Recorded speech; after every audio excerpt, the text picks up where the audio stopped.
Welcome to Unpacking with Jennifer. I'm your host, Jennifer Sattel. This is the podcast where we get real about all the things, from raising kids and managing family life to balancing work, endless activities, and somehow keeping your home organized through it all. As a mom and a professional home organizer, I know firsthand how overwhelming it can be. But here's the thing, organization isn't just about pretty containers and tidy shelves. It's about creating systems that work for your busy life, so you can spend more time enjoying your family and less time searching for lost shoes. Each week, we'll dive into everything from decluttering your home to simplifying your schedule, handling the chaos of kids' activities, and finding that elusive balance between work and family life. Because let's be honest, we are all trying to figure it out. So if you're ready to unpack the mess, both inside and out, let's jump into this week's episode. Welcome back to another episode of Unpacking with Jennifer Sattel. Don't forget to like, subscribe, and follow so you get notifications when the next episode drops. Hello, everybody. Welcome back to Unpacking with Jennifer. I know I am a broken record when I say this, but I have an amazing guest today. Her name is Hilary. I'm going to let her introduce herself because, and we'll talk about how we meet, but because I talk so much, I need to at least have her say hello. Hello. This is Hilary. We met a couple months ago through a networking group. So you talk about that for a minute and just talk about the networking group for just a couple seconds and then how and what you do and all of those amazing things. But that's how we met. And she's amazing, you guys. She's awesome. She is very, very talented, very, very good at what she does, but she's also very warm and inviting. And those are things that it's nice to have a conversation with. And I want you guys to, obviously if you need anything, you'll get the information, but let's just have a great conversation and just hear her story and how we met and how long you've been in that networking group. So I've been in SCV Premier for about a year and a half, and it's industry exclusive, which means that you have professionals from all different businesses and one of each, if you will. We're always looking to grow the group, but I was invited in because the realtor space opened up, which is rare. There are a lot of us realtors out there. There are a lot of realtors. So I was super excited. It was a warm invitation from someone I've known for a really long time. And the minute I went to the first meeting, I knew this was the group for me. They are an incredible group, very warm and inviting, which definitely is my vibe. And it's just, I find myself looking forward to each meeting, having so much fun, lots of laughter, and learning so much about what everybody does. And the referrals are crazy good. And I feel like, and my toe is just barely in the pool of this networking group, but I feel it is truly a family with these people. And everybody is very excited to talk about what you do, or refer you, or, you know what I mean? You're very excited to refer this because you know that they're good. And it's this really great, woven kind of thing that I can't wait to jump into. I know I'm still new. And I already had one of the people is actually going to use my services, which I'm very excited about, and they're fantastic. But it's like we're all looking out for each other. Oh, 100%. But because you believe it, not just because you're doing it. That's you know right. what I mean? You're not just checking off like, oh, okay, I referred 2 people this week or whatever. That's right. And that's what I love. You see with you guys. I mean, I'm on the backside of it just watching, but it is really special to how you guys all help each other. Absolutely. And I'll be honest, I have chosen not to be part of networking groups for most of my career, specifically because I was busy raising a family and juggling work full time. But time is precious. It's so, so important to utilize it well. And like I said, I look forward to going to these. This is the first networking group I've ever committed to. Me too. And I have zero regrets in that. I'm so, so happy to be part of this group. They are a very professional, loving bunch for sure. And we may hear, and as another guest, I may bring some other amazing people on there. But I wanted to talk to you. Obviously, you're in real estate, but I want to hear a little bit. And you have your own. It sounds like a really just awesome, networking and your business, and you're so busy, and everyone's just so you're doing your thing. But how did you get into real estate? Absolutely. So, believe it or not, I graduated from fashion school. Did you really? Nice. And then that doesn't matter. I want to hear about you. Yeah, I did too. That's so funny. So I went to FITM down in LA and I studied merchandise marketing. I've always loved trends and my goal was to be a fashion forecaster. And I love journalism. So pairing the two, I graduated high school, thought it was journalism, went into fashion school, learned about marketing, knew I never wanted to become a department store buyer or do anything like that, but I definitely wanted to get into publication and fashion and trends. Flash forward, the jobs in the industry were rough. I worked for like $7 an hour off 7th and Alameda downtown. And which the commute is great. Oh my gosh. I'd leave at like 6 a.m. to get there at 9. And you shoot yourself slowly. And then I'd stay. Yeah. And then I'd stay till like 7 o'clock at night. To hopefully miss that traffic. Miss the traffic. Though some of my best thinking was in the car because there were plenty of hours in the car. But it was tough. It was tough. And I realized that industry was not for me.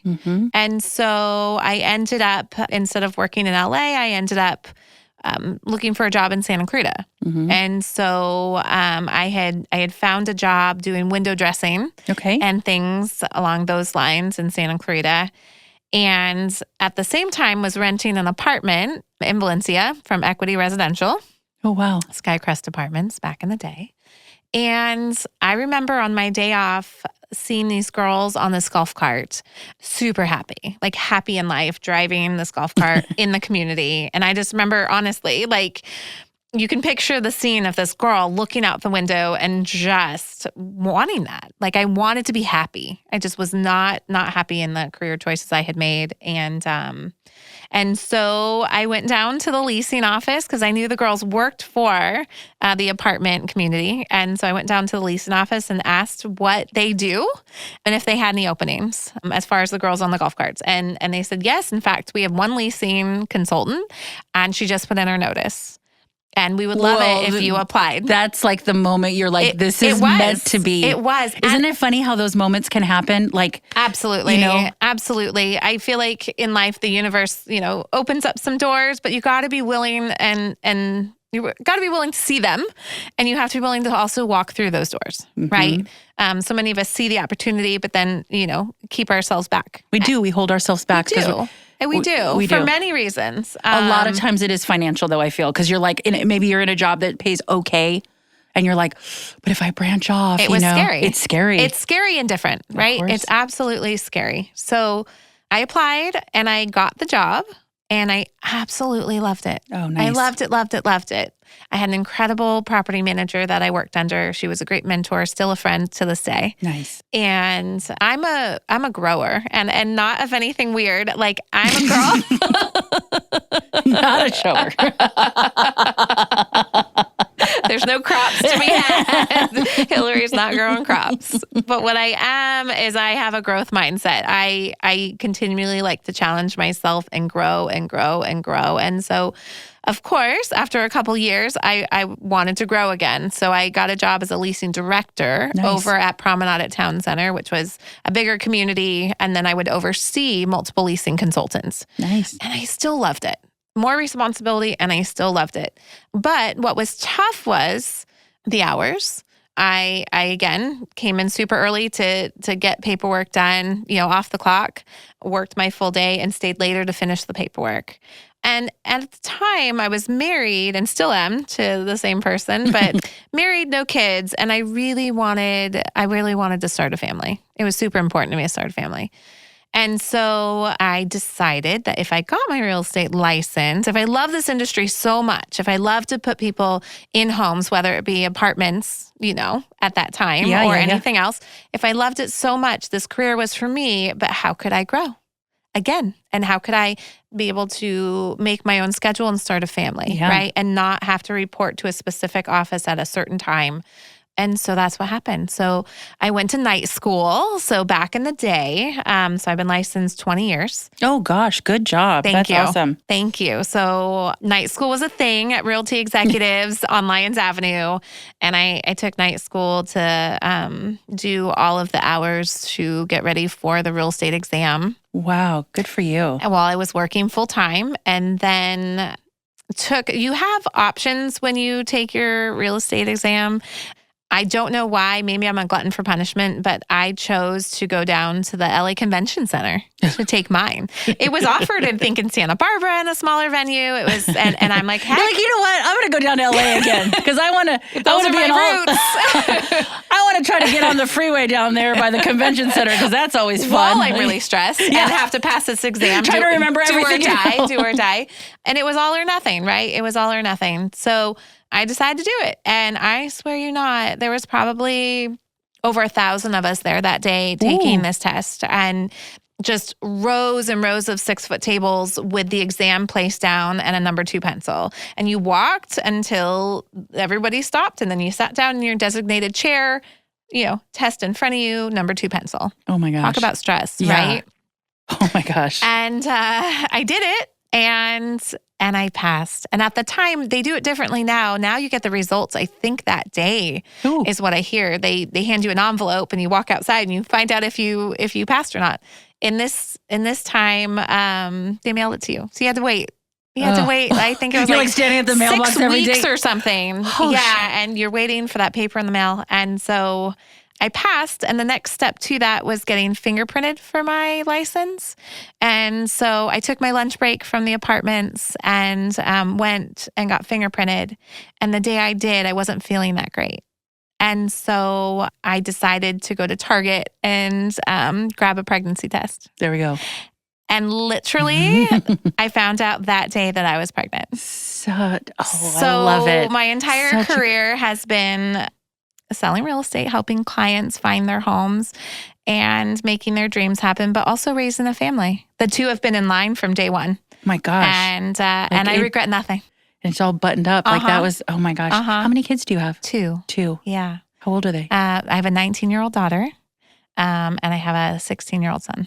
Nice. Good job. Thanks. That's awesome. Yeah. See, it was, there's just things in the universe. Like sometimes we feel, how I see it, sometimes we feel down, like, oh man, everything. But sometimes the universe just, a little door will open somewhere, like you said, and you're just like, fuck it. I'm just going to see what's going on there. 100%. And you did. I did. You did do that. And I did. I wanted joy, honestly. I wanted joy. I'm a very joyful person. I just wanted to be happy. Yeah. Yeah. Yeah. And not exactly the same, but I went to fashion school. I was not creative. I was not the design, but I wanted to do visual merchandising and or be a buyer. Okay. I absolutely loathe Excel spreadsheets, and they're like, this is a 99.9% Excel. This is back then. This is a while ago. Of course. Now it probably still is, but a different capacity.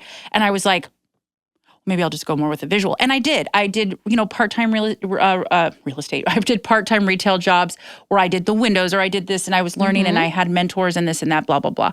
And then I went to fashion school and I got my associates at the time, visual merchandising. Yep. And I was really excited about it, really pumped about it, really excited. And I'm like, okay, now I'm going to go get my bachelor's and I'm going to do it in visual. And then I thought about it and I was like, that's a small niche. Like, I don't know that I want to do. That's I also thought I was going to move to New York and work in one of the houses, right? I was going to be a house. So I went to New York. One of my lifelong friends, Erica, she actually was on the podcast a couple weeks ago. She was living out there at the time. I was like, I want to go down. She was living on Long Island. So I was like, I want to go down in New York City. I'm grown up here my whole life in the Valley. Yep. Okay. I want to go. I want to walk by. I want to do all the New York things. I want to carry a tote and I'm going to go. And we were down there and I still wanted to see touristy stuff. But as I was walking, I'm like, there's no way I could live here. It's way too aggressive. There's no fucking way. There's no way. It's the city that never sleeps. You know what I mean? I'm just walking across the street. I was stressed. Yep. You know what I mean? So anyways, cut to, I was going to do this. I ended up doing a merchandising job at a golf store as kind of like my first introduction to actually doing 100% being, pay was shit, whatever. But I got to travel. I wanted to travel to different stores. That was my thing. Right. So I had an area, maybe eight stores at the time.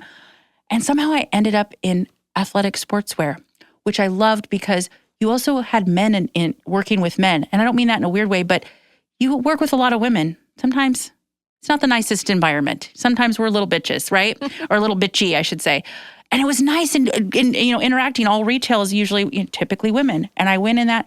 And then I progressed my previous career until I had my daughter, corporate retail environments. Oh, wow. Okay. So visual presentation and space planning. Yep. Never thought that's what I was going to do. Sure. And then I didn't want to answer to anyone anymore when I had my daughter. She's 9. Kids change everything. Kids change everything. And for the best, because I was always scared. All the things that you thought you were going to do, okay, I'm going to move up the corporate ladder. I never did. I did all the boxes. I checked off everything, and there was always somebody else, or someone got the promotion, or someone was brought in, or some friend knew somebody, and I kept doing it with different companies. The last company was a great company. Mm-hmm. But then I was pregnant, and I was like, there's no way. And I was driving over into like El Segundo. Oh, yeah. Garden the Grove. drive will do it. And I was like 2 hours each way. Right. And I'm like, how am I going to do that with a brand new baby? You only That's get 12 weeks, right? I'm 6 weeks in going, oh, and that's how I started. But I wouldn't have done that. She changed everything, just my mindset. Yep. Just really aligned it. And now I can do other things and be, my own, but not to take away from your thunder. But you're I just, your own boss. And yeah. I do think kids help us find our path. They do. They're the motivators of a lot.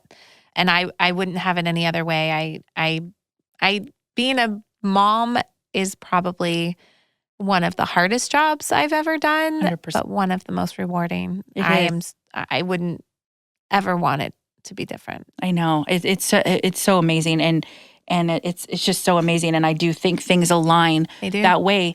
When I realized I was pregnant, I was like, okay, now I really have to figure something out a little different. Right. And that was, what was really special. And I think like you looking at the golf cart, this, that, and the other thing. Yeah, I could honestly, you're like, how many people do I see in golf carts all the time? Probably a million. But that moment, that time. It was that moment, and I can still picture it to this day. I love it. It's vivid. It's a vivid memory of mine. And a huge motivator to what compelled me to change industries completely upside down. Yeah. Yeah. Yeah. Just like balls to the wall. Like I'm doing this. I knew nothing. Yep. I knew nothing about any of it. Okay, let's take a quick break. Click the like, subscribe, or follow button on any platform that you're using, and that will give you notifications when the next episode drops. Now back to the show. Do you only do like Santa Clarita area, or do you do all over, right? I go anywhere the client needs me. There we go. I do. I'd say in the past couple years, I've traveled the most. I've had listings in Huntington Beach, Pico Rivera, Santa Paula. I feel like every outskirt possible, and I love it. And I go wherever the client needs me specifically because I'm that person they trust. And so I will learn the area. I will learn what the best schools are, nice. What things draw people to the area. I do a lot of investigation before the listing to make sure that I am the local area expert, knowing that I'm not from that area specifically. So that's really important to me. And I think that makes the client really happy as well, because I'm ultimately selling their home. And there's, the home is one part of selling the home, right? The actual physical home is one part of it. Yeah. People also are specifically wanting to be in a certain area because of the schools and this and that. So it's really important to be knowledgeable about all of that. And I've had really, really good success in traveling beyond Santa Clarita for sure. But I'd say, Santa Clarita is where I was raised, and where I met my husband, and where we started our family. So Santa Clarita definitely has my roots. Yeah. But yeah, I go everywhere. Is your husband, is he in the industry too, or is he in a totally? No, but I tell him every day he should get his license. Oh, he's so good. He's amazing. We've been together 30 years. Oh, shit. Yeah, not married 30, but together 30, and he's my rock. It's a wild industry, and he's definitely my rock. So nice. I'm thankful for him. Yeah. Yeah, that's when you have and the support and all of those things that you need, like, from, yes. Having the support at home. I do think we'd make one heck of a team, but he has zero interest in getting his real estate license. Sure. I know. I've tried. Now, do you feel like right now, I know the market is kind of weird right now, and maybe it's it's always like this. It's always a roller coaster. It ebbs and flows, girl. It ebbs and flows. And, but I started, so in 2005, when I got licensed, the market was hot. It was amazing. You could sell homes so quickly and so easily. But I had no idea. I did not know what I was doing. I had no idea. So I didn't thrive in that market. I learned. I actually worked for a top producing agent to learn the ropes while I was pregnant with my daughter. I wanted to go into the industry educated and informed and really feeling like I knew what I was doing. And so where I thrived was when the market took a shit. Yes. Remember that? Yeah. The whole economy took a shit. That's when I thrived, honestly, is I got short sale and foreclosure certified. I had really good people that surrounded me that I could go to for questions and support. And I thrived in that market. I helped so many people, save their homes or, lessen the impact. And that was incredible. So I do feel like the sky's the limit because I started in what was a very, very tough market. And so when the market over the years, when the market has improved and done better, I'm like, wow, this is what it feels like. Like, that's amazing. Because I'm used to the grind and the hard work and not to say those markets don't have that as well, but I thrive in challenging situations. And so, I'm ready for any of these markets. And yes, we're back into more of a challenging market, honestly. I've used that word multiple times in this, but yeah, we're back there, but I think in a different way. But I think too, and to kind of piggyback on your point is, sometimes you do your best work when you're in a challenging situation, instead of when it's like handed to you. That's right. And I don't mean that, these people are just walking up going, please sell my house, or here, I'm going to buy this house. And you're just like at the grocery store and you're like, oh, good, I just made a sale. Yeah. I mean, but really kind of having to kind of work for it in a different capacity. Think outside the box. Oh. 100% think outside the box. Think outside the box. And I think that sometimes I do my best stuff under like time pressure or different pressures that I have with my own stuff. But let me ask you this, because especially in California, I know other areas too, but let's just say Southern California, because that's where we are. Not even specifically this area. Let's just say it's saturated with real estate agents. Oh, yeah. And everyone thinks they can be a real estate agent. And I do not believe that is a true story, because you do have to work. You do have to work for it. There are a lot of us. Especially here in Santa Clarita. We're definitely saturated with realtors. A lot of good ones. And I love that for the purpose of networking and helping each other out. I think that Santa Clarita is just small enough to be able to have those connections with other top producing agents. And do you feel it's competitive? Do you feel that? Absolutely. Do you feel like absolutely where people? And I'm honored to be interviewed up against other top producing agents. I mean, to me, I'm still humble and love interviewing for the job and not assuming that I get it, but I would say 95% of my business is referral. I love it. So I've not really interviewed for a listing in a long time because I get so many referrals from friends, family, That's past amazing. clients, returning clients that are now ready to make another move. So, I go into these appointments a lot warmer than cold. But I tell my kids that all the time, when they get nervous about things, that they have to do for the first time. I'm like, guys, every single day I'm interviewing, I'm being interviewed, if you will, for a job. So, talk about butterflies, right? I mean, you can be in the business however long and you still, sometimes may get those butterflies. So it's a good, it keeps you humble, and it's a good learning lesson for my kiddos too, just to remind them that, don't get too comfortable and complacent in life, be willing to take That's actually chances. Very true too, because even though I know that I am very, very good at my job, you're very, very good at your job. Yes. People may, and even if you got a referral, they're trusting that person that they know. Maybe there's family, maybe you've helped them, and they've referred you, and you believe that. But they also don't know. I mean, they're going by, Well, that's right. And I never go into those appointments assuming anything. Mm-hmm. It's a warmer appointment, right? Yep. It's absolutely warmer. They've heard really good things about me, and it's a much warmer appointment. But I never go in assuming. I have to earn their business just the same. So I definitely come in with that mindset. 100%. And, because in my head, I'm like, I'm real, all the things you're saying, I do all those things, even though I may be a referral as well. Cause most of my business now, I've been doing this. My daughter's 9, so it's been 9 years. Yeah, there you go. In May. And Congratulations. Thank you. And same thing though, like I do most of my business now is referrals, which I'm so blessed for. And every once in a while, I still go out there and go to, a random, event or whatever and, chit chat. I love it. I love to talk about what I do, but I don't take it for granted. I don't go in there going, this is in the bag. That's right. Especially if it's like a big project. Some of it, I'll work for somebody for 3 months because maybe they're getting their house ready. That's right. And then they're going to move and then I'm going to set up their house. So it's a process. But I love that about you because you don't assume, you're humble.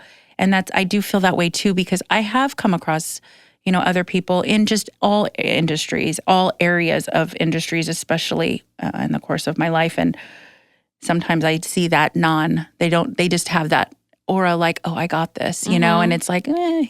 Take a moment because I want my daughter to know that not everything is just easy peasy lemon squeezy. That's what I mean? right. And I think confidence and arrogance are 2 different things. Yes, 100%. I think they're 2 different things. You can go into an appointment confident, but, you don't have to go into it with arrogance, assuming that, they need you more than you need them. I think there's a balance there, and listening to people's needs and wants and desires. Like listening is a key part of my business. I mean, and I know yours. It's so important to 100%. Seek out, what's the motivator? Like what caused them to bring you in today, right? Like, yes. What do they need? What do they want? What when they close their eyes, what do they envision happening? And then it's our job as professionals to execute it as seamlessly as we can, as stress-free as possible. Yes. But that's why they're hiring us, right? Yep. And so just remembering that we've got to stay focused on what they're trying to achieve. It's not about us. It's about them. Yes. Yes. And I will humbly say in the beginning, I would get a little frustrated, not necessarily there in front of their eyes, but like I'd get in the car and I'd be like, I don't understand why they don't just get rid of stuff. Sure. Like they want me to help them get rid of stuff. They won't do it. Right. But then I started to really open my eyes to peel the layers. Yes, I really was peeling the layers. And when I say this was like brand new, like the first couple months of helping, my first few clients, I'm like, well, you want me to help you get rid of stuff so we can make this look nice? And then I think, just get rid of it, and then I see there's a whole mental thing about it. And I had to educate myself in a different capacity and all these things. But I humbled myself because I was like, I got this. And then I'm like, we're spending an hour separating nail polishes. You know what I mean? Like, and you go get your nails done. Right. You don't take those nail polishes. Right. Why are we bothering? In my head, but they're not ready. So there's certain things that I was like, oh, okay, I have to remember this is not about me. Right. And that's one thing, because in the beginning, I'm just going to go in and be like, oh, here you go, And it wasn't like that. And, there's moments where I had to kind of eat a little bit of humble pie. And I'd sit in my car and be like, damn it. And then I'm like, you know what? And then once I realized, I'm like, it is about what they want and it is what's comfortable for them. Absolutely. And same with you, what they feel comfortable. And one of the things about you that I've noticed, and I think that's why it was just easy talking to you when I first started the group, is you are very warm. Thank you. Very warm. And so I think, and correct me if I'm wrong, when you go into your clients, one of the things that you can pride yourself on is kind of relating to them.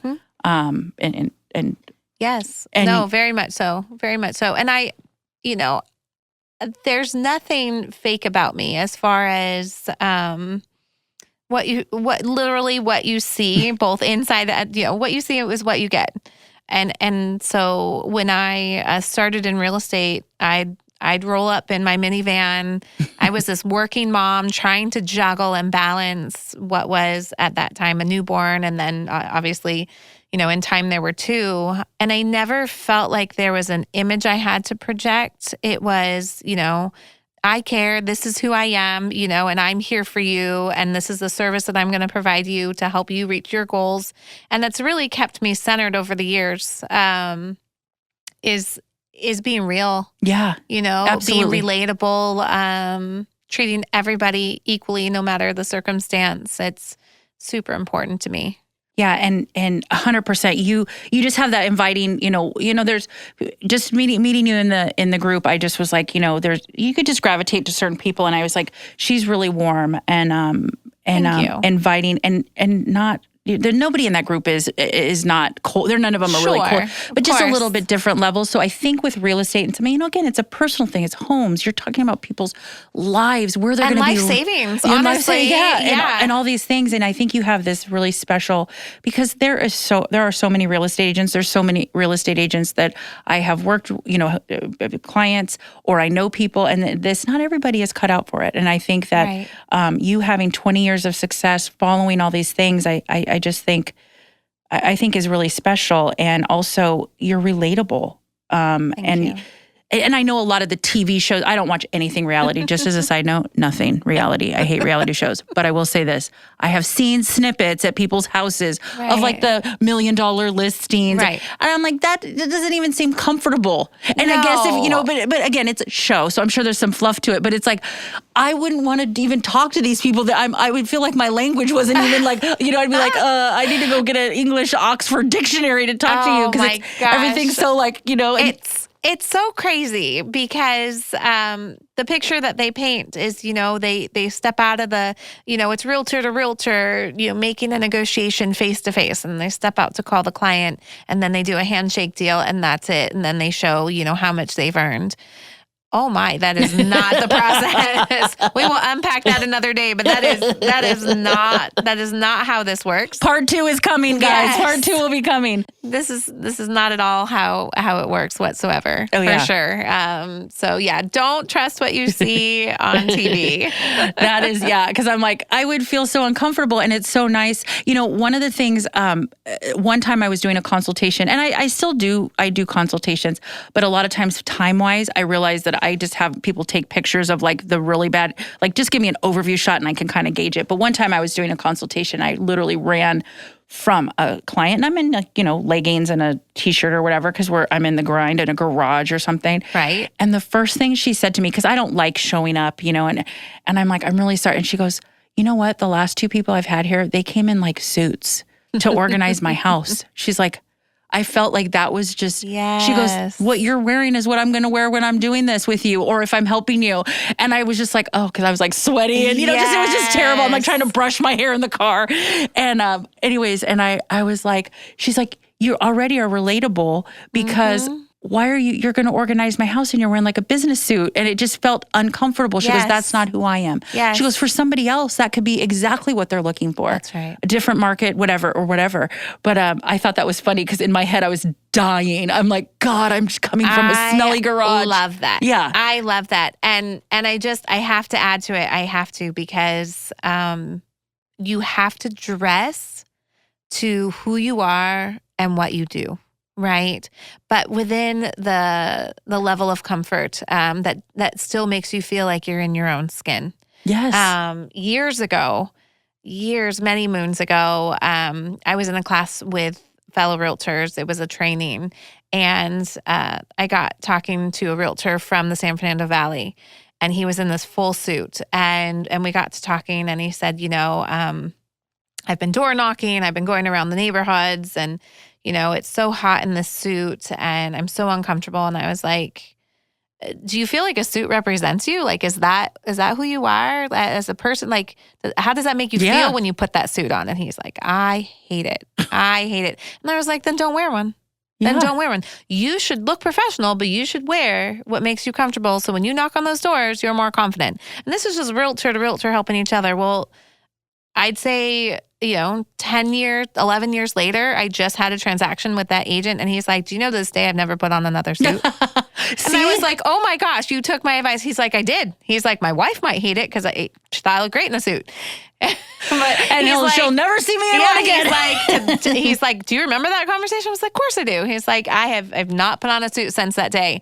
And when I tell you, like, I was the realtor who showed up in the minivan, I had my ballet flats and a pair of jeans and, a nice sweater, not a sweatshirt, but or blouse, something like that. But I was this working mom. It's not till the recent years that I've even been able to like slide my feet in a pair of heels and maybe curl my hair because listen, I've got a 19 and 16-year-old who dress themselves, make their own lunches, get themselves to work and school. I'm very lucky now that we made it this far. Yeah. And so I have a little more time for myself, but Hilary for many, many, many years was winging it, hair tossed up, slide those ballet flats on and go. It was a level of comfort and time. So I'm not going to lie, it's been kind of fun to be able to curl my hair every now and again. And dress a little, put on some shoes that are, Absolutely. And feel good. But yeah. So, real life is real life, guys. Like, be who you are. That's so important to be who you are, no matter what you're doing. Yeah. I mean, I had a couple instances where I went to a client's house. One time I did a consultation. I'll never forget this. She was little. She was still in the wearer. And I was just doing a consultation. And I'm like, I didn't have anybody. And I said, can I bring her? She's going to be sleeping. She was so little. She was probably like 3 months old, Sure. And she's like, of course. And Charlotte was with me the whole time. And I was embarrassed. In my head, I was embarrassed. I'm like, I don't want to be a new mom who's like, oh, I can't. And it wasn't. It was just I didn't have anybody. And she really wanted me to come. And I was like, if I can bring her. She's like, she's in the work. She's like, who cares? And when she said that, she's like, I don't care. Yeah. You have a child. I have children. Like, it's fine. And I was like, okay. And there's been a couple instances where Charlotte, maybe didn't want to go to school. She maybe wasn't feeling good, not sick, like fever contagious, but like, she had a tummy ache or whatever. And I was like, I don't want to cancel on you. Right. But can I bring Charlotte? Sure. She can have her tablet and just lay on the couch. And I was embarrassed saying that.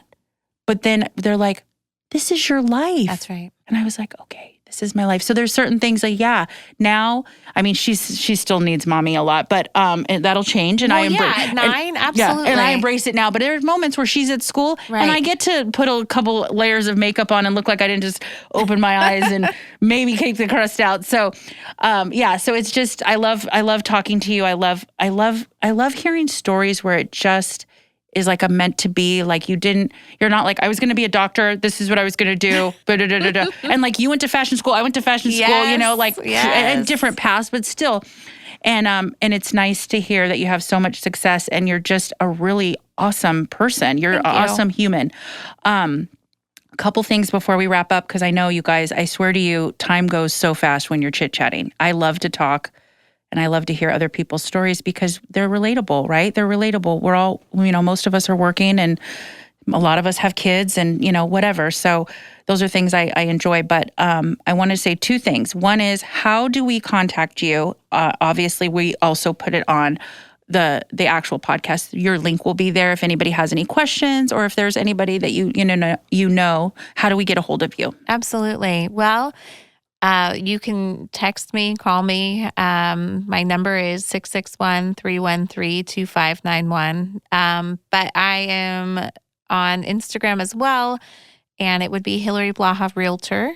And you can, and send the link me will be message. Yeah, and the link will be on the podcast. So if you guys, especially, if you're, I don't want to say in this area, all over, but if this is right in your neighborhood, if it's something that there's a lot to choose from, and you're listening to somebody who has the experience and has the warmth and the realism that it's just easy to talk to, and that's when you feel comfortable in a lot of these situations. You feel comfortable. This is a big thing, your home, your savings, your money, all of this. And she takes it like it's her own. And 100%. It's yours. Yes. You bite it, you take it, and you feel when the things don't go aligned as quickly as you'd like. You feel all the things, the hiccups along the way, because I'm sure there are some. And then it comes out smelling like a beautiful rose. Yeah, absolutely. Hey, always. We find our way. Sometimes it's a wild ride to get there. But the biggest thing is to communicate with the client, right? So there's no surprises, to help them understand, to come up with solutions and present the solutions rather than the problem, Yes. And set some realistic expectations. It's really important to do that. So it's definitely been a good path, and there's no stopping anytime soon. I love what I do. I love helping people. And so, thank you for having me on here. Of course. It's been so much fun. I absolutely love talking to you. And we will do a part 2. Awesome. Because we can tell stories forever. I would love to tell stories, but thank you so much for being here, Hilary. Thank you. And thank you guys for listening to, another episode of Unpacking with Jennifer. Like, subscribe, follow. How do you hear about a new episode if you don't do that? So that's what I say. So thank you so much, and we'll talk to you again soon. Bye. Bye. That's a wrap on today's episode of Unpacking with Jennifer. I hope you're walking away with a little inspiration and a few practical tips to make life at home just a little bit easier. If you love the episode, be sure to subscribe so you never miss a new one. And if you found it helpful, I'd love if you left a quick review. It helps more moms like us find the show. Let's keep the conversation going. You can find me on social media at Jennifer_Sattel for more organizing tips, behind-the-scenes moments, and a whole lot of real life. Until the next time, take a deep breath, give yourself some grace, and keep unpacking what matters most. This episode was engineered by Robert Altschuler. Music by Coldfire. Recorded and mixed at Command Recording Studios.